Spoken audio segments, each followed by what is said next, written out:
Questions over the funding of the Garden Bridge continue. Now, a National Audit Office report has cast doubts over whether the government properly considered the project's value for money. Tanjil Rashid reports. This is what the Garden Bridge is meant to look like. A new river crossing between Waterloo and Blackfriars, estimated to cost £185 million. Most of that is supposed to be raised privately by the Garden Bridge Trust, but the taxpayer is also footing a total of £60 million, coming from central government and TfL. Now, the National Audit Office has raised questions over how these funds were allocated. Auditors found that advice that the project could represent poor value for money was ignored by ministers. Pressure to proceed with the funding came from the very top, from the then Chancellor George Osborne and the then Prime Minister David Cameron. Losses to the taxpayer could total £22 million if the project is scrapped. I'm concerned about the lack of a clear business plan for this bridge, that the money that is being spent so far, all the liability rests on taxpayers' shoulders before construction has even started and before private money has actually been firmly committed. All eyes are now on the Mayor as he decides whether to go ahead and build the Garden Bridge. The Mayor has got some big decisions to make. He's set up a commission and ultimately it will be his decision.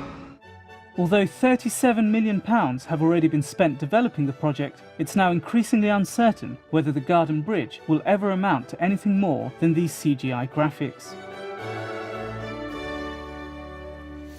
Bob Neill, do you still go along, want to see this built when civil servants were warning, we're not sure we should pay this money up front, we're not sure this thing's going to be built. We can see they were warning, they were overruled. I don't want it to go ahead anyway. I think it was a mistake. I think it was one of Boris's less good ideas. I think actually environmentally it would wreck one of the world's great riverscapes around that whole stretch of the river. To break that up with a bridge I think would be absolutely wrong, and I see no justification for it at all. I thought we had Theresa Villas here saying the same thing not long ago. I think I'm trying to begin to tot them up. I'm wondering, are there many who actually do think it should go ahead in London? Well, I wonder. I don't... Well, in which case, what should we do, you think? Well, I think we should just pull the plug now. I'm sorry that public money has been wasted on it. I think it's a false prospectus yet again. It was a sort of a bit of a vanity project, hyped by some people. I don't think it's going to do much to help what the really important issues are for people in London about doing business, about making the place attractive. We think of better ways to spend public money. Why does Sadiq Khan just not, kill it off then?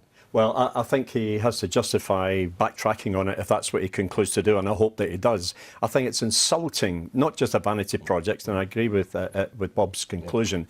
It's insulting to the people of East London. We've been trying to get river crossings in East London for 30 years. Surely you'd prefer a river crossing in the centre of London with lots of trees and flowers. We've got the Rotherhithe Bridge to Canary Wharf, the Boomerang Bridge, which is in offer at the moment. We could have that done by 2020. The Silvertown crossing, Sadiq's looking at it. You wouldn't get private funding for those. Galleen's Reach is not. You wouldn't get private funding for those, though, would you? Galleen's Reach not concluded yet. Half of London's population lives east of Tower Bridge, and we're talking about a garden bridge across the city centre for the tourists. We can't function, as Bob says, in terms of business, in terms of jobs, in terms of employment. 2 crossings east of Tower Bridge, 23 west of Tower Bridge. And you're not being delivered those crossings by the Labour Mayor, Sadiq Khan, all the crossings you want, are you? Well, so in which case, why doesn't he, at the very least, get rid of this one? What's he doing? It's political cowardice? I think you need to look at the history. The last 2 mayors of London, Ken Livingstone came in. It took us 5 years to persuade him that we needed river crossing in East London. Boris came in. It took us 3 years to persuade him we needed river crossing in East London. At least Sadiq has given a green light